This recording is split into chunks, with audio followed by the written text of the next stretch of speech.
The third way that you are unknowingly turning your audience off, and I've seen speakers do this right at the beginning of their talks. Maybe they're just trying to break the ice. That's what I assume, but this is something you want to stray away from. And that's making these types of statements.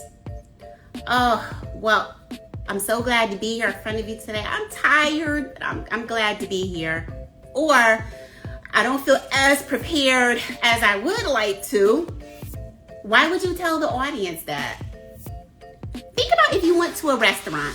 Let's think about it in this way. You went to a restaurant and the chef who was there said, well, I don't think I prepared this dish as good as I could have done it, or I'm not sure I'm gonna prepare it as well.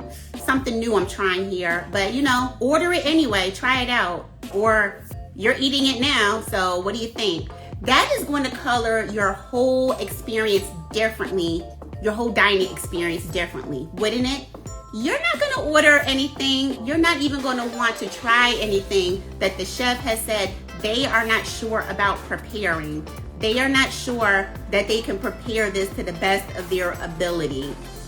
You would be like, I'm not even excited about ordering this anymore. It's the same thing when you are a speaker. You have to be very conscious of how you open up your presentations. The first few seconds are very crucial because you help to set the tone for the audience. So do not, and I repeat, do not tell them, I do not feel as prepared, or I am feeling tired. You might be feeling tired, yes, but you know what? You go up there and you muster every bit of energy to give these people your all because they have taken time out of their day to listen to you. Think about it in their shoes. That's how you have to think about it. Put yourself in your audience members' shoes. This makes me feel like I don't even want to be here. Now I'm going to look for signs of you being tired. Now I'm going to look for signs of you being unprepared.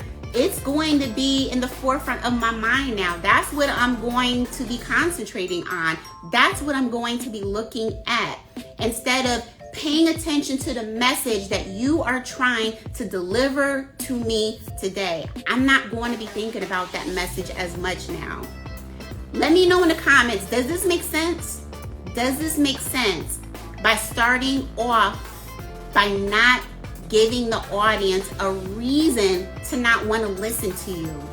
We do not want to make these types of statements.